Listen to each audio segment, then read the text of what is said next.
सूत जी कहते हैं, ऋषियों, पूर्व काल की बात है, एक बार सुखपूर्वक बैठे हुए वैशंपायन जी से शौनक ने पूछा, महर्षि, संपूर्ण कामनाओं की अविचल सिद्धि के लिए शांतिक एवं पौष्टिक कर्म का अनुष्ठान किस प्रकार करना चाहिए? वैशंपायन जी ने कहा, ब्राह्मण लक्ष्मी की कामना वाले अथवा शांति के अभिलाषी तथा वृष्टि, दीर्घायु और पुष्टि को इच्छा से युक्त मनुष्य को गृहयज्ञ का समारंभ करना चाहिए। वह गृहयज्ञ जिस विधान से करना चाहिए उसे मैं बतला रहा हूँ, सुनिए। मैं संपूर्ण शास्त्रों का अवलोकन करने के पश्चात विस्तृत ग्रंथ को संक्षिप्त कर पुराणों एवं श्रुतियों द्वारा आदिष्ट इस ग्रह शांति का वर्णन कर रहा हूँ। इसके लिए ज्योतिषी ब्राह्मण द्वारा बतलाए गए पुण्यमय दिन में ब्राह्मण द्वारा स्वस्तिवाचन कराकर ग्रहों एवं ग्रहाधिदेवों की स्थापना करके हवन प्रारंभ करना चाहिए। पुराणों एवं श्रुतियों के ज्ञाता विद्वानों ने 3 प्रकार का गृहयज्ञ बतलाया है। पहला 10,000 आहुतियों का, उससे बढ़कर दूसरा 1,00,000 आहुतियों का तथा संपूर्ण कामनाओं का फल प्रदान करने वाला तीसरा 1 करोड़ आहुतियों का होता है। 10,000 आहुतियों वाला ग्रह नवग्रह यज्ञ कहलाता है। इसकी विधि का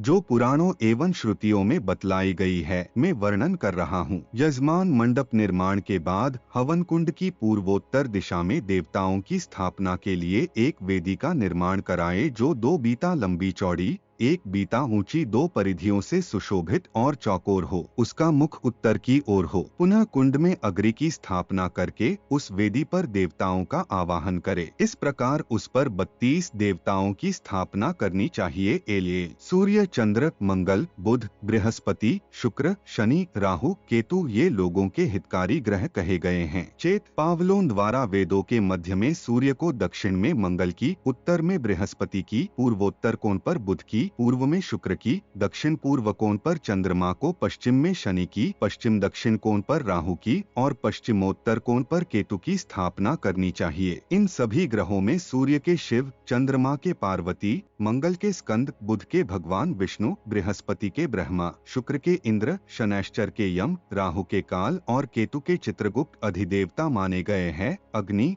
जल, पृथ्वी, विष्णु, इंद्र, ऐन्द्री देवता, प्रजापति, सर्प और ब्रह्मा ये सभी क्रमशः प्रत्यधिदेवता हैं। इनके अतिरिक्त विनायक, दुर्गा, वायु, आकाश और अश्विनी कुमारों का भी व्याहतियों की उच्चारण पूर्वक आवाहन करना चाहिए। उस समय मंगल सहित सूर्य को लाल वर्ण का, चंद्रमा और शुक्र को चेत वर्ग का, बुध और बृहस्पति को पीत वर्ण का, शनि और राहु को कृष्ण वर्ण का तथा केतु को धूम्र वर्ण का जानना और ध्यान करना चाहिए। बुद्धिमान यज्ञकर्ता जो ग्रह जिस रंग का हो उसे उसी रंग का वस्त्र और फूल समर्पित करे, सुगंधित धूप दे, ऊपर सुंदर चंदोवा लगा दे। पुनः फल, पुष्प आदि के साथ सूर्य को गुड़ और चावल से बने हुए अन्न, खीर का, चंद्रमा को घी और दूध से बने हुए पदार्थ का, मंगल को गोजिया का, बुध को क्षीर पष्टिक दूध में पके हुए साठी के चावल का, बृहस्पति को दही भात का, शुक्र को घी भात का, शनैश्चर को खिचड़ी का, राहु को अजा नामक वृक्ष के फल के गूदा का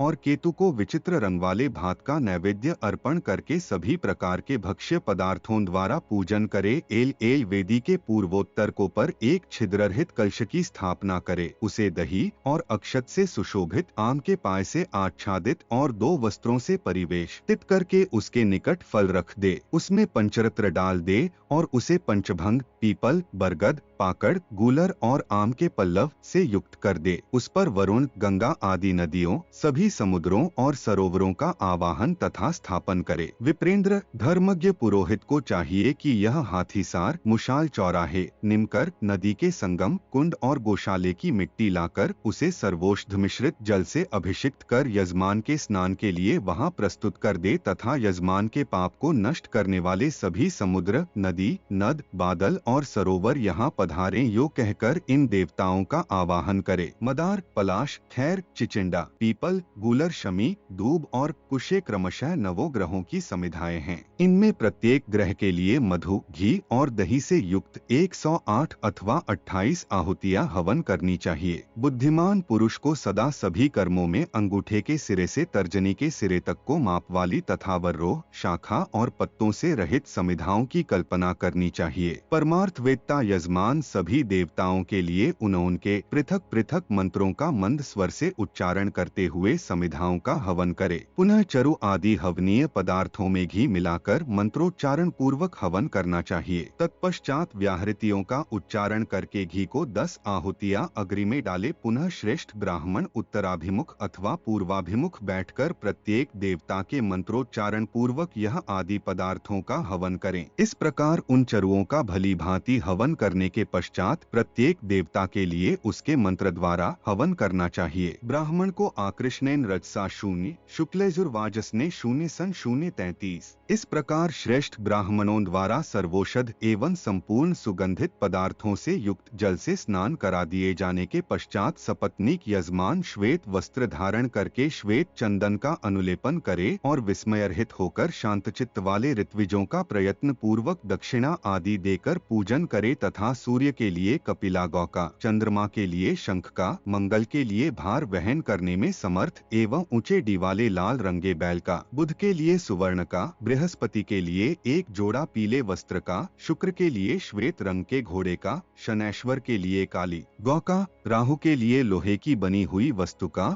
और केतु के लिए उत्तम बकरे का दान करे। दान देते समय सभी देय वस्तुओं से पृथक पृथक इस प्रकार प्रार्थना करनी चाहिए। कपिले, तुम रोहिणी रूपा हो, तीर्थ एवं देवता तुम्हारे स्वरूप हैं तथा तुम संपूर्ण देवों की पूजनीया हो। आत्म मुझे शांति प्रदान करो। तुम पुण्यों के भी पुण्य और मंगलोक भी मंगल हो। भगवान विष्णु ने तुम्हें अपने हाथ में धारण किया है, इसलिए तुम मुझे शांति प्रदान करो। जगत को आनंदित करने वाले वृषभ, तुम वृष रूप से धर्म और अष्टमूर्ति शिवजी के वाहन हो। आत्म मुझे शांति प्रदान करो। सुवर्ण, तुम ब्रह्मा के आत्मस्वरूप, अग्नि के स्वर्णमय बीज और अनंत पुण्य फल के प्रदाता हो। आत्म मुझे शांति प्रदान करो। दो पीला वस्त्र अर्थात पीतांबर भगवान श्री कृष्ण को परम प्रिय हैं, इसलिए विष्णु, उसका दान करने से आप मुझे शांति प्रदान करें। अश्व, तुम अश्व रूप से विष्णु हो, अमृत से उत्पन्न हुए हो तथा सूर्य एवं चंद्रमा के नित्य वाहन हो। आत्म मुझे शांति प्रदान करो। पृथ्वी, तुम समस्त धेनु स्वरूपा, केशव के सदृश फलदायिनी और सदा संपूर्ण पापों को हरण करने वाली हो, इसलिए मुझे शांति प्रदान करो। छाग, चूंकि तुम संपूर्ण यज्ञों के मुख्य अंग रूप से निर्धारित हो और अग्निदेव के नित्य वाहन हो, इसलिए मुझे शांति प्रदान करो। चूंकि गौ 14 भुवन निवास करते हैं, इसलिए तुम मेरे लिए इहलोक एवं परलोक में भी लक्ष्मी प्रदान करो। जिस प्रकार भगवान केशव की शया सदा अशून्य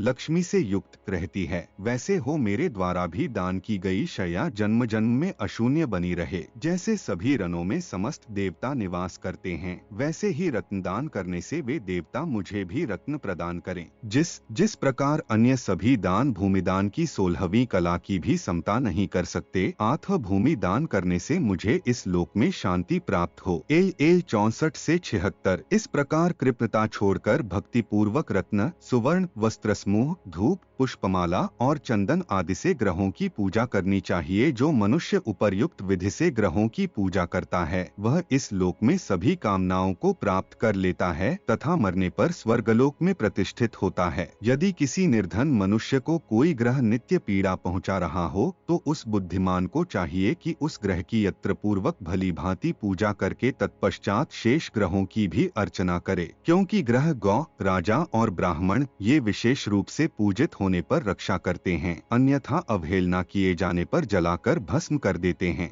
जैसे वाणों के आघात का प्रतिरोध करने वाला कवच होता है, उसी प्रकार दुर्दैव द्वारा किए गए उपघातों को निवारण करने वाली शांति ग्रह यज्ञ होती है। इसलिए वैभव की अभिलाषा रखने वाले मनुष्य को दक्षिणा से रहित यज्ञ नहीं करना चाहिए, क्योंकि भरपूर दक्षिणा देने से यज्ञ का प्रधान देवता भी संतुष्ट हो जाता है। मुनिश्रेष्ठ, नवग्रहों के यज्ञ में यह 10,000 आहुतियों वाला हवन ही होता है। इसी प्रकार विवाह, उत्सव, यज्ञ, देव प्रतिष्ठा आदि कर्मों में तथा चित्त को उद्विग्रता एवं आकस्मिक विपत्तियों में भी यह 10,000 आहुतियों वाला हवन ही बतलाया गया है। इसके बाद अब मैं 1,00,000 आहुतियों वाला हवन बतला रहा हूँ, सुनिए। विद्वानों ने संपूर्ण कामनाओं की सिद्धि के लिए लक्षों का विधान किया है, क्योंकि यह पितरों को परम प्रिय और साक्षात भोग एवं मोक्ष रूपी फल का प्रदाता है। तदंतर मंडप के पूर्वोत्तर भाग में यथार्थ लक्षणों से युक्त एक सुंदर कुंड तैयार कराए, जो चारों ओर से चौकोर हो, जिसमें योनिरूप मुख बना हो और जो मेखला से युक्त हो। यह मेखला 4 अट्ठल चौड़ी और अंगुल उतनी ही ऊंची, कुंड को चारों ओर से घेरे हुए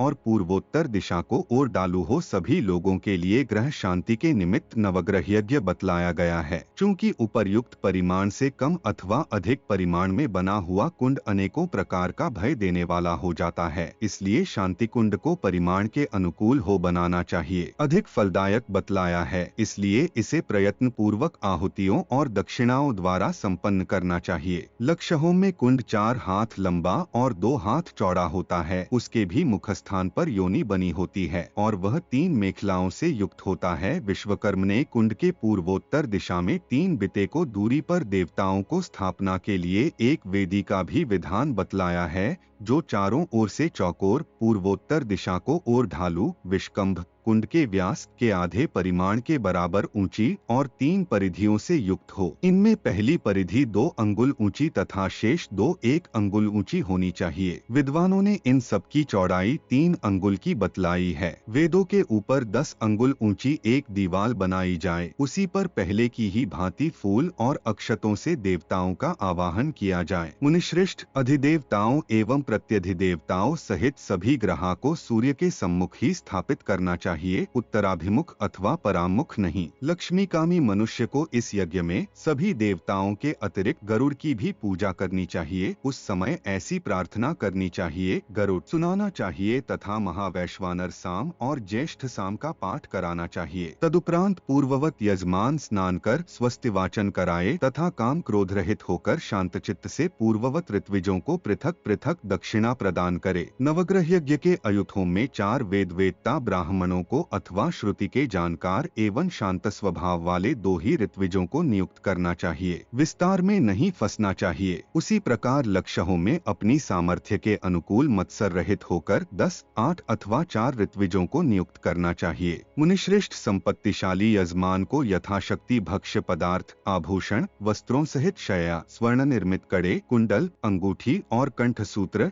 हार आदि सभी वस्तुएं लक्षहों में नवग्रह यज्ञ से 10 गुनी अधिक देनी चाहिए। मनुष्य को कृपणतावश दक्षिणार्हित यज्ञ नहीं करना चाहिए। जो लोभ अथवा अज्ञान से भरपूर दक्षिणा नहीं देता, उसका कुल नष्ट हो जाता है। समृद्धिकामी मनुष्य को अपनी शक्ति के अनुसार अन्न का दान करना चाहिए, क्योंकि अप्रदान रहित किया हुआ यह दुर्भिक्ष रूप फल का दाता हो जाता है। अन्नहीन यज्ञ राष्ट्र को, मंत्रहीन ऋत्विज को और दक्षिणार्हित यज्ञकर्ता को जलाकर नष्ट कर देता है। इस प्रकार विधिहीन यज्ञ के समान अन्य कोई शत्रु नहीं है। अल्प धन वाले मनुष्य को कभी लक्षहोम नहीं करना चाहिए, क्योंकि यज्ञ में दक्षिणा आदि के लिए प्रकट हुआ विग्रह सदा के लिए कष्टकारक हो जाता है। स्वल्प संपत्ति वाला मनुष्य केवल पुरोहित को अथवा 2 या 3 ब्राह्मणों को भक्ति के साथ विधि पूर्वक पूजा करे अथवा एक ही वेदज्ञ ब्राह्मण की भक्ति के साथ दक्षिणा आदि से प्रयत्न पूर्वक अर्चना करे, बहुतों के चक्कर में न पड़े। अधिक संपत्ति होने पर लक्षहोम करना चाहिए, क्योंकि यह अधिक लाभदायक है। इसका विधि पूर्वक अनुष्ठान करने वाला मनुष्य सभी कामनाओं को प्राप्त कर लेता है। वह 800 कल्पांत तक शिवलोक में वसुगण, आदित्यगण और मरुद्गणों द्वारा पूजित होता है तथा अंत में मोक्ष को प्राप्त हो जाता है। लोक में वसुगण, आदित्यगण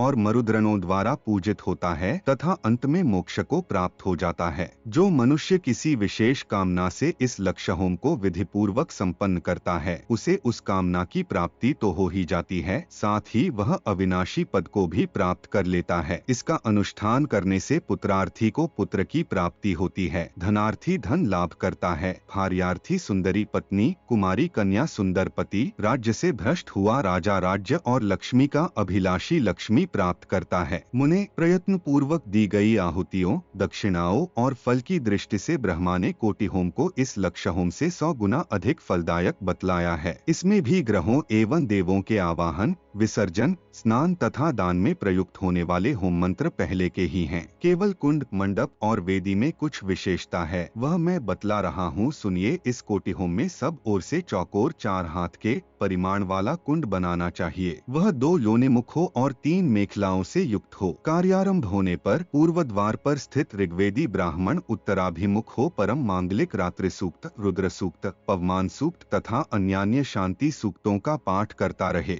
दक्षिण द्वार पर स्थित श्रेष्ठ यजुर्वेदी ब्राह्मण से शक्ति सूक्त, शक्र सूक्त, सोम सूक्त, कूष्मांड सूक्त तथा शांति सूक्त का पाठ करवाना चाहिए। पश्चिम द्वार पर स्थित सामवेदी ब्राह्मण सुपर्ण, वैराज, आग्नेय इन ऋचाओं रुद्र संहिता, ज्येष्ठ साम तथा शांति पाठ का गान करे। उत्तर द्वार पर नियुक्त अथर्ववेदी ब्राह्मण शांति, शेतातीय 19 सूक्त, सूर्य सूक्त, मांगलिक शकुन सूक्त, पौष्टिक एवं महाराज्य सूक्त का पाठ करे। मुनिश्रेष्ठ इसमें भी पूर्ववत 5 अथवा 7 ब्राह्मणों द्वारा हवन कराना चाहिए। स्नान और दान के लिए वे ही पूर्वकथित मंत्र इसमें भी हैं। लक्षहों में केवल वसोरधारा का विधान विशेष होता है। जो मनुष्य उपर्युक्त विधि से कोटि होम का विधान करता है वह इस लोक में संपूर्ण कामनाओं को प्राप्त कर लेता है और मरने पर विष्णु लोक में चला जाता है। जो मनुष्य तीनों प्रकार के गृहयज्ञों का पाठ अथवा श्रवण करता है उसका आत्मा समस्त पापों से विशुद्ध हो जाता है और अंत में वह इंद्रलोक में चला जाता है। धर्मज्ञ मनुष्य 18,000 अश्वमेध यज्ञों के अनुष्ठान से जो फल प्राप्त करता है वह फल कोटि होम नामक यज्ञ से प्राप्त हो जाता है।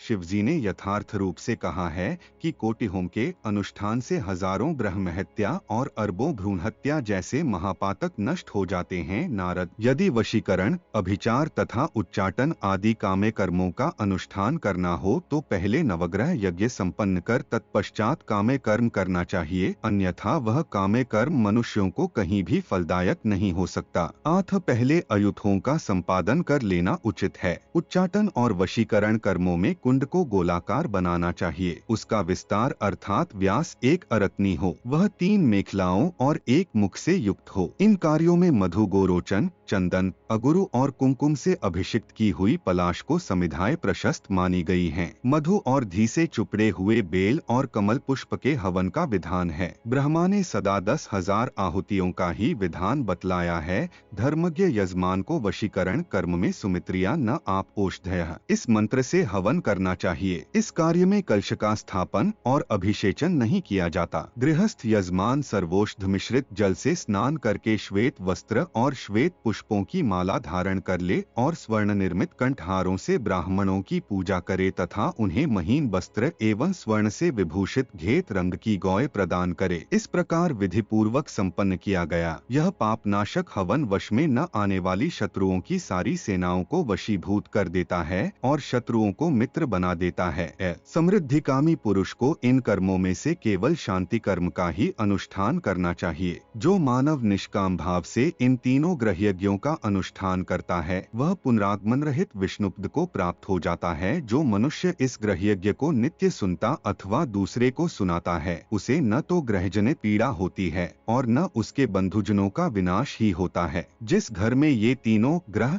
लक्ष्य एवं कोटि होम यज्ञ विधान लिख कर रखे रहते हैं वहाँ न तो बालकों को कोई कष्ट होता है न रोग तथा बंधन भी नहीं होता। विद्वानों का कहना है कि कोटि होम संपूर्ण यज्ञों के फल का प्रदाता, अखिल पापों का विनाशक और भोग एवं मोक्ष रूप फल प्रदान करने वाला है। श्रेष्ठ देवगण लक्ष्य होम को अश्वमेध यज्ञ के समान फलदायक बतलाते हैं। उसी प्रकार नवग्रह यज्ञ द्वादशाह यज्ञ के सदृश फलकारक बतलाया जाता है। इस प्रकार मैंने इस समय उत्सव के आनंद की प्राप्ति के लिए संपूर्ण पापों का विनाश करने वाले इस देवयज्ञाभिषेक का वर्णन कर दिया। जो मनुष्य प्रसंगवश इसका इसी रूप में पाठ अथवा श्रवण करता है वह दीर्घायु एवं निरोगता से युक्त होकर अपने शत्रुओं को पराजित कर देता है।